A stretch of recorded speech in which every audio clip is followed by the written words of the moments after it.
नमस्कार, मैं हूँ चिराग। आप सबका खुले दिल से स्वागत करता हूँ। आज हम आपको बड़ी ही अनमोल बात बताने वाले हैं। हम बात करेंगे अच्छे संस्कारों की। क्यों जरूरी अच्छे संस्कार हम सबके लिए? पूर्ण गुरु कृपा मिले, पूर्ण गुरु का ज्ञान गुरुवर, पूर्ण गुरु का ज्ञान आसुमल से हो गए साईं आसाराम। अरे आनंद, ये तो क्या पढ़ रहा है? कोई नई कॉमिक्स बुक आई है क्या? नहीं शशांक, ये मेरे जीवन की सही दिशा है। ये बुक तो मैं रोज पढ़ता हूँ। जरा दिखा तो। श्री आशा रामायण, मतलब कि ये बुक इनके बारे में है। कौन है ये और रोज तो इनके बारे में क्यों पढ़ता है? हुजूर, ये कोई साधारण व्यक्ति नहीं है। ये मेरे गुरुदेव परम पूज्य संत श्री आशा राम जी बापू है और ये बुक बापू जी के जीवन लीला का संक्षिप्त सार है और इसका पाठ मैं हर दिन करता हूँ। इस पाठ को करने से मुझे भी बापू जी की तरह अच्छे संस्कार मिले हैं। अच्छा, तभी तुझे काफी लोग पसंद करते हैं। अच्छे संस्कार बच्चों में बचपन से ही डाले जाए, तब जाके वे महान व्यक्ति बनते हैं। आइए जाने बापू जी की महानता का क्या आधार रहा है।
अप्रैल 1941 यानी विक्रम संवत 1998 को सिंध प्रांत के नवाबशाह जिले में सिंधु नदी के तट पर बसे बैरानी गांव के एक नगर से श्री थाऊमलजी सिरुमलानी और मां मैगीबा के घर 3 बेटियों के बाद एक बालक ने जन्म लिया। गाजे बाजों के साथ बालक का नामकरण हुआ और बालक का नाम रखा गया आसुमल। नन्हे आसुमल का चेहरा बड़ा ही दिव्य था। इस बालक का तेजस्वी चेहरा, आंखों में प्यार का सागर और अलौकिक मुस्कान पर हर कोई फिदा हो जाता था। सिरुमलानी परिवार बालक आसुमल की मीठी मुस्कान पर रीझा रहता था, लेकिन सामाजिक मान्यता उनका ध्यान भटकाने की कोशिश करती थी। ऐसी मान्यता थी कि 3 बहनों के बाद जन्मा बालक त्रेखण होता है और त्रेखण बालक घर में भारी दरिद्रता लाता है। लेकिन हुआ इसका उलट। त्रेखण आसुमल ने खनखनाती लक्ष्मी को मानो घर में न्योता दे दिया। दरिद्रता तो क्या, दरिद्रता की छाया भी आसपास नहीं फटकी। मां महगीबा ने अपने लाडले आसुमल में अच्छे संस्कार दूध के साथ ही देने शुरू कर दिए। मां महगीबा ने आसुमल को बाबा दादा कहने की बजाय सीताराम और राधे श्याम पुकारना सिखाया। देखते ही देखते बालक आसुमल सभी की आंखों का तारा बन गया। लाडले आसुमल पर सभी का प्यार जी खोलकर उमड़ने लगा। लेकिन समय का पहिया घूमा और नियति ने एक ही करवट ऐसी ली कि सब कुछ पल भर में बदल गया। सन 1947 में भारत को आजादी के साथ साथ विभाजन की विभीषिका भी मिली और शेख थाऊमलजी परिवार सहित सिंध प्रांत में अपने दोस्त मित्र और सारी संपत्ति छोड़कर गुजरात के अहमदाबाद शहर में आ गए। शेख थाऊमलजी के सामने अब आर्थिक चुनौतियां कम न थीं। मां महगीबा ने परिवारजनों की बजाय देवी देवताओं के रूप निहारने व पहचानने सिखाए। धार्मिक संस्कार बालक आसुमल की रोम रोम में समा गए। ध्यान और पूजा इनका हर पल का खेल बन गया। धर्म की प्रतिमूर्ति माँ महगीबा बालक आसुमल को सदैव ईश्वर भक्ति के लिए प्रेरित करती थी। माँ बालक आसुमल को ठाकुर जी की मूर्ति के सामने बैठाकर आंखें बंद करने को कहती और अवसर देखकर मक्खन मिश्री ठाकुर जी की मूर्ति के सामने रखकर कहती, देखो बेटा, भगवान ने प्रसन्न होकर तुम्हें क्या दिया है। मक्खन मिश्री पाकर बालक आसुमल प्रसन्न हो उठते।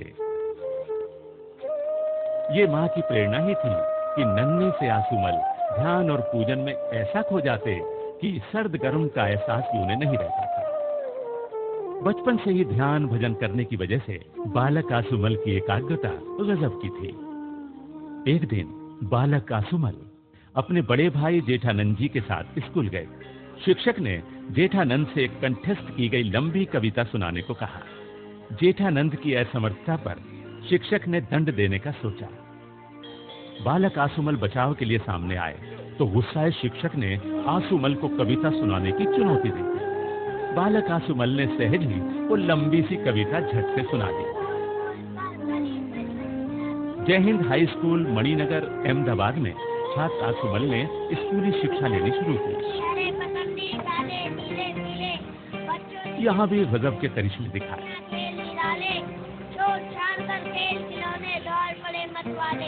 अब पकड़ी तब पकड़ी बिजली कभी पास से आती और कभी तेज चलाकर।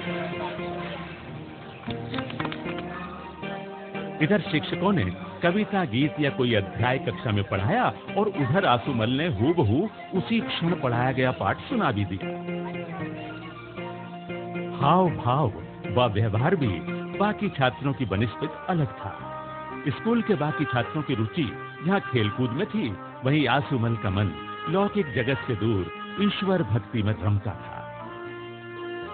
स्कूल में अवकाश के समय जब बच्चे खेलकूद कर रहे होते थे, तब आसुमल किसी पेड़ के नीचे बैठकर ईश्वर में ध्यान मग्न हो जाते थे। बालक आसुमल की हर बात निराली और दिव्य थी। वे सहज ही समझते थे कि दुख कुचलने की चीज है और सुख बांटने की। अब तक सभी भली भांति समझ चुके थे कि अच्छे संस्कारों के धनी बालक आसुमल कई मायनों में विलक्षण है। माता पिता की सेवा आसुमल का हर दिन का नियम था। पिता के पैर दबाना और माता का हृदय जीतना बालक आसुमल की आदत में शामिल था। ब्रह्म मुहूर्त में उठने वाले आसुमल का ध्यान पल भर के लिए भी ठाकुर जी से अलग नहीं होता था। अपनी कक्षा में हर साल प्रथम स्थान पर उत्तीर्ण होने वाले आसुमल का मन कई सवालों के जवाब में उलझा रहता था। जैसे, मैं कौन हूं, कहां जाऊंगा, ईश्वर क्या है, ईश्वर मुझसे कैसे मिलेंगे। 10 वर्ष की कोमलायु के बाद आसुमल के जीवन में एक नया मोड़ तब आया जब पिता श्री थाउमल जी देह त्याग कर स्वधाम चले गए।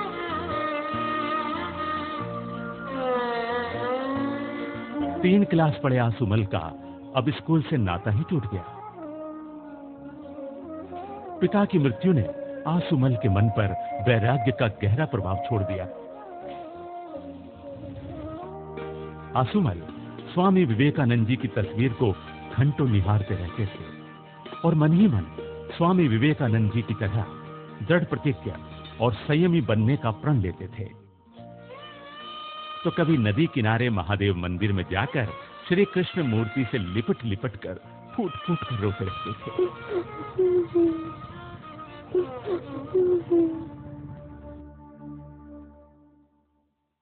परिवार को आर्थिक संकट से उबारने के लिए सिद्धपुर गुजरात में एक परिजन के यहां नौकरी करने लगे। सिद्धपुर में एक प्राचीन मंदिर गोविंद माधव मंदिर में समय निकालकर ध्यान भजन करने चले जाते थे। कभी आसुमल सरस्वती नदी के किनारे घंटों ध्यान में बैठे भगवत प्राप्ति की प्यास बुझाने में लगे रहते। अब तो रात और दिन बस एक ही धुन लगी रहती कि ईश्वर कब मिलेंगे, ईश्वर कैसे मिलेंगे। जब लोग रात में चैन की नींद ले रहे होते थे, तब आसुमल अपने ईश को पाने के लिए इतना तड़पते थे कि जल बिन मछली भी उतना नहीं तड़पती होगी। आसुमल की उस तड़प का कोई पैमाना ही नहीं है। अपनी इसी तड़प में आसुमल को कोई सुध-बुध नहीं रहती थी। कई बार तो आसुमल ये भी भूल जाते थे कि वो कहाँ बैठे हैं, कब से बैठे हैं। कभी कभी तो घने जंगलों में एकांत में ध्यान में आसुमल ऐसा खो जाते थे कि उन्हें यहाँ तक भी ख्याल नहीं रहता था कि कोई छुछंदर उनके हाथ पैर काट कर जख्म दे गया। आसुमल हर दिन शिवजी पर दूध फल फूल का चढ़ावा चढ़ाने के बाद भी कुछ ग्रहण करते थे। एक दिन दूध का लोटा और कुछ फल फूल लेकर शिवजी पर चढ़ाने जा रहे थे। तभी उनकी नजर एक मूर्छाग्रस्त मजदूर पर पड़ी। आसुमल का दयालु हृदय मजदूर की हालत देख बहुत दुखी हुआ और शिवजी को चढ़ाए जाने वाला दूध उसी मजदूर को पिलाकर फल फूल का सारा चढ़ावा भी उसी को दे दिया। उस दिन आसुमल को लगा कि आज नियम का पालन नहीं हुआ। तभी उन्हें ऐसा लगा मानो अंतर मन से आवाज आई कि आज तुमने मेरी सच्ची पूजा की है, मैं तुम पर अति प्रसन्न हूं। सतत ध्यान पूजन व ईश प्राप्ति की तड़प और कठोर नियम पालन ने आसुमल को गुरु प्राप्ति का रास्ता दिखा दिया। आसुमल अब चारों धाम घूमते हुए नैनीताल पहुंचे और यहाँ इन्हें साईं लीला शाह जी क्या मिले मानो जीवन का लक्ष्य ही मिल गया हो। आसुमल जी ने मन ही मन साईं लीला शाह जी को गुरु मान लिया और अपने सदगुरु की नजर पाने के लिए 40 दिन की कठोर तपस्या की और आखिरकार गुरु की दिव्य दृष्टि आसुमल पर पड़ ही गई। आसुमल गुरु लीला शाह जी के इशारे पर जान देने को तैयार रहते थे। बस तब आसुमल का मन गुरु चरणों में रहता और शरीर गुरु आश्रम की सेवा में लगा रहता था। और एक दिन आसुमल को वो सब सहज ही मिल गया जिसने आसुमल को संत साईं आसाराम जी बना दिया। साईं आसाराम जी ने गुरु आदेश से भगवत प्राप्ति का अमृत अब औरों को पिलाना शुरू कर दिया और अब परम पूज्य संत श्री आसाराम जी बापू को पूरा ब्रह्मांड जानता है।